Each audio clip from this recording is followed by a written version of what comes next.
Masechet Sanhedrin Daf Zayin Amud Aleph, 7 lines down. We mentioned earlier the pasuk of Bosei Berech Mi Etz Hashem. Hashem does not like compromises. Upliga Debi Terhum Milai, that goes against the following Tana. Amar Rabbi Terhum Milai Lo Nemar Mekna Ze'ela Keneged Maaseh HaEgel.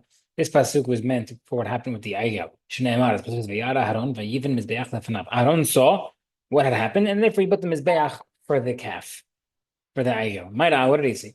Mara Binyamin Bar Yafid Mara Bi Elazar. Ra'a, he saw Hur Shezavuach Nefanav. He saw Hur, his nephew, Miriam's son, get killed because he refused to build the Egel. And Amari said to himself, In lo shema'ana la hashta, if I don't listen to them to do the Egel, Avdu li ka Avdu Hur, they'll kill me like Hur. Umekayem be the pasuk will be fulfilled. Miyaharagi b'mikdash Adonai Kohen b'Navi. If in the Mikdash of Hashem in Avi and a prophet will be a prophet and a Kohen will be killed, they'll never get forgiven. Therefore, let me make the Egel. If Shad have takanta b'shuvah, they'll at least be able to do teshuvah for that versus killing me, and then they can never get kapara. So that was the type of compromise. He did a compromise just to let Bnei Israel do it, but that's not a compromise that's up to him, and he got punished. Okay. Next. Bani Tanai, the following Tanaim disagree as well. Poter Ma'im Reshit Midon Mai Dar Shebe. What did the opinion who held earlier of the pasuk Poter Ma'im? You know how to offer compromise. So what do we do with the second pasuk of that you release the water? He says a person's judgment after he passes away is talking about Torah. Did he set aside time for learning Torah? Look at us, we're doing Daf Yomi, we learn Torah every day. Baruch Hashem. Shneimar poter ma'im reshit medon. Okay, Marav Huna. Hay tegra de mnad sinod divka de maya. Kiven de ravach ravach. So basically, talking when people are arguing, it can get out of control like a water flooding out. And therefore, if you don't take care of the argument early, it can escalate. Abaye kashisha amar Abaye kashisha said, "Damel legudum de gamla." Arguments like a plank in a bridge. Given the come once a new plank, you put it into the bridge, it gets solidified. The more it becomes firm, the harder it is to fix the argument. Shemaiah Veshati Sheva Zmirot Hu Siman. Hahuda Ava Kamar is a guy who had a saying. All right, we're going to bring a lot of sayings people had and bringing the source from the pasuk. Tuved Shema Va'adish. Good is the person who hears something bad said about him and he doesn't respond. Chalfua B'shtei Me'ah, and he'll be forgiven for 100 bad things that would have happened to him. Don't happen anymore. We have a pasuk for that. Resh Me'ah Dineh, 100 judgments against him are being forgiven. The guy who used to walk around and say, for 2 or 3 things, a thief is not punished, he's not killed. Meaning for Hashem won't punish someone initially. So the pasuk says, the first 3 sins I forgave them. 4th sin for Bnei Israel, I'm going to punish them. The guy who walk around saying, if 7 holes are a man if a man in front of buried in front of man, dug in front of man, if he does 1 for a bad person, he'll fall into it. And if a tzaddik will get overcome 7 times, and a rasha will fall the first time. Pasuk says clearly, seemingly the same exact thing. The guy walk around saying that if a person who leads Bedin and Bedin confiscated everything and even his coat, you should sing and be happy that he got forgiven. All people left Moshe's court was happy because they went in peace, because even if they lost, at least they know that they are doing the right thing. When a woman sleeps, the basket on her head drops. If a person is lazy, he doesn't work as hard. The roof falls when people are not moving. The man who I trusted, he betrayed me. He hit me. Even in the ally I trusted, he ended up fighting me. When I loved my wife, when our love was strong, we could have stayed together on the small, narrow width of a sword. Now that we don't love each other, a bed 60 amot wide is not enough for us because they can never get along. Initially, when Hashem spoke about Bnei Israel, ונתתי לך שם ודיברתי איתך מעל הכפורת.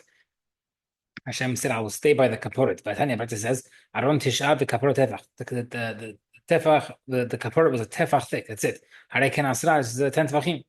כתיב, בבית אשר בנה המלך שלמה להשם 60 אמה ורחבו ו20 ורחבה ו30 אמה קומתו. בית המקדש was 30 amot thick.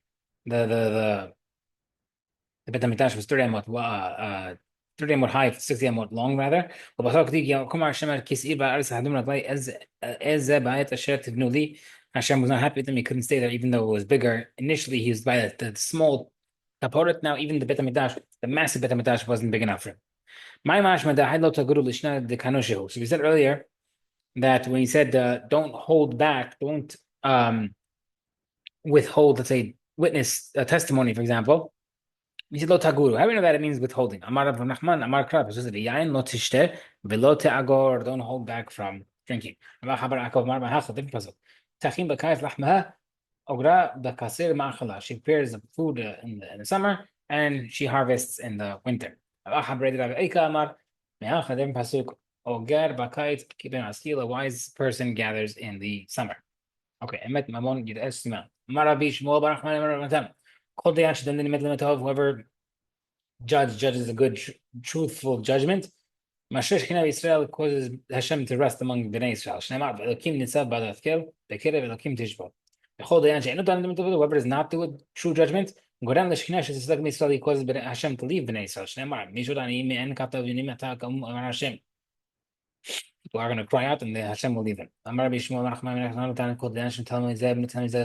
takes money from one person and gives someone else, not according to halakha, Hashem kills that judge. Hashem will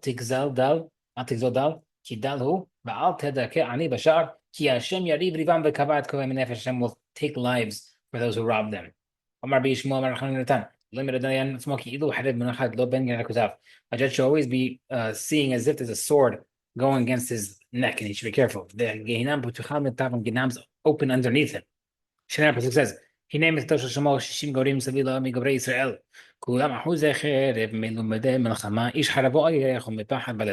Everybody had swords, and what do you mean they were scared of the night? They were scared of Gehinam. Okay, that should be Oshia Vitmer Nachum Breitzak. My adjective, what Pasuk says, Bet David Kwamar Hashem Dino Labokre Mishpat Vasilo Hagazumiyat Arshek. He says, in the morning, we should be careful to do judgment correctly. We only judge in the morning, not during the day. Don't issue a verdict unless it's clear to you like daytime. Otherwise, don't do it. And more wisdom is that you are my sister. If the judgment is simple and obvious to you, that same way it's obvious that your sister is asur to you, then it's a good judgment. Otherwise, don't do it. If 10 judges sit in judgment, a chain is hung around all of their necks, meaning they all share responsibility. Shita, of course. Even a student sitting in front of his teacher also shares that responsibility. When Avuna would bring a case for judgment, he would bring 10 chachamim from Bet Midrash. He said, each of them will receive a piece of the punishment if I don't do a good job. He wanted to share the judgments with others. When Rav Ashi, people would bring a terefa, an animal for judgment in front of him. He'd bring all the butchers from the city of Mahasya, the expert butchers there. Amar, and he said, also let me share the burden of the punishment. Melech mishpat yamid eretz v'ish terumot yaharsena. Im dayan dome lemelech she'enon tzarich lekulam. If the judge is like a king who doesn't need anything, he has everything, all his knowledge at hand, easy access. Yamid aretz, he could stand up, he could hold the world. But if it's like a kohen who's running around, always running around to do things, which is saying that he has to ask questions, he doesn't understand everything, yes, he will overthrow the world. One time, the administration hired a judge who wasn't so knowledgeable. Then Asi told Rabbi Yehuda, as a spokesman. Go stand as a spokesman for this judge. Come he stood over him. The judge didn't say anything. He didn't know anything. Said his following. Called the guy like a dumb stone. Who tafus zahava chesed v'chol ruach en b'krebo. This guy is full of gold and silver, but he doesn't breathe. He doesn't know anything. But Hashem will punish him. Hashem be'echa kocho ha'as mipanav kol ha'aretz. Something embarrassing. Amar Shakish kol amid liyan. Sheino Agun, whoever hires an unqualified judge. Kilo notei Asherah b'Yisrael as if he's hiring, he's planting in Asherah in Israel, like a avodah zarah tree. Shamar, shoftim v'shotrim tindecha. V'semich lo tita lecha Asherah kol etz. The Pesukim of hiring judges and Asherah is next to each other. If someone hires an unqualified judge when there's Tamid Hamim in there, as if he planned the Asherah near the Mizbeach, Shnemar Etzel Mizbach Hashem Elokecha. Okay. Don't make gods of silver and gods of gold. Why did Pasuk mention that you can't make golden or silver? What, you let to make wooden? Of course not.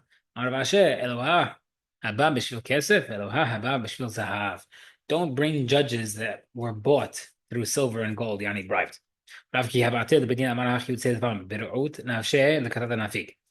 This man is going to die because of his own thing. He's talking about himself that if he makes a bad mistake in the judgment, he's going to die.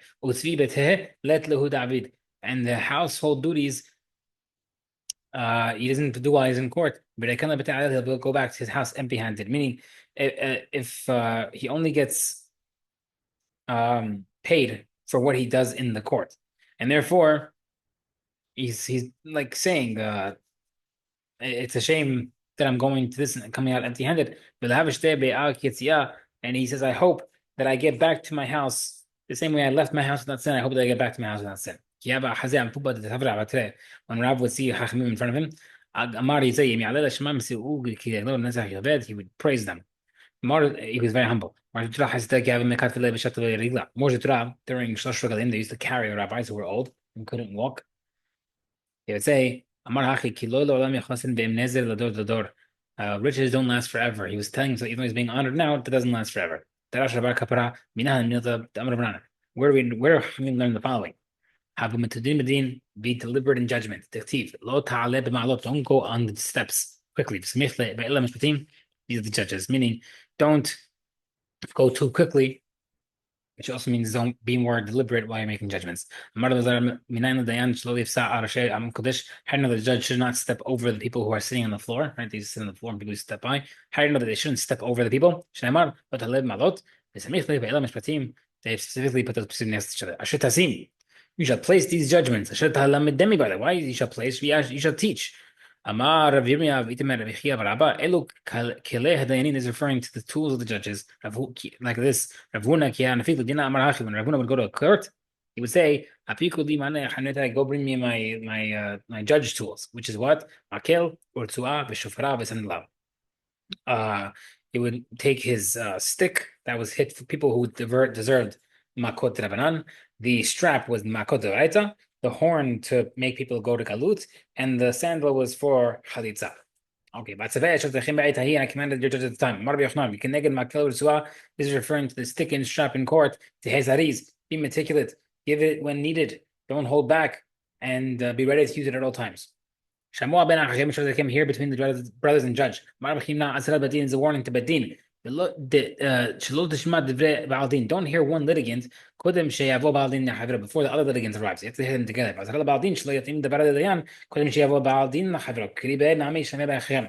to make sure the judge has the isur not to listen to the litigants before both of them are there, and the litigant has the isur not to talk to the judge before both of them gets there. Says, okay, judge them righteously. First, make sure the verdict is accurate, and then do what you said, right? If you want to punish someone, etc. Okay. Ben ish uben ahav, a person between a man and his brother.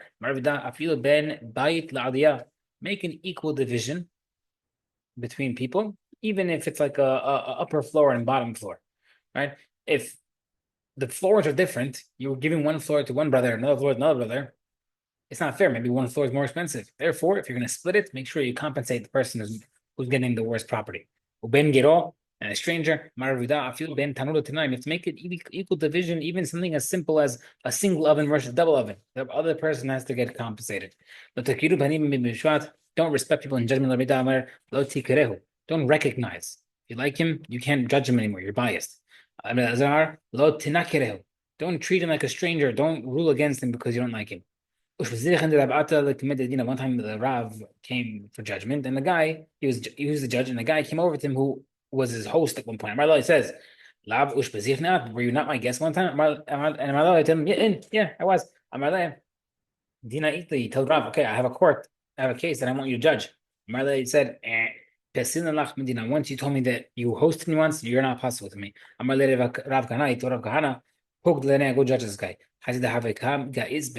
He saw this guy because he knew Rav. He was haughty and he was confident, and he knew that he was acting big shot. Amar later kind of told him, if you're going to listen to what I'm going to tell you, listen. If you don't listen to me, I'll excommunicate you, and you think your hookup Rav will help you. He won't be able to help you because I'll make you excommunicated.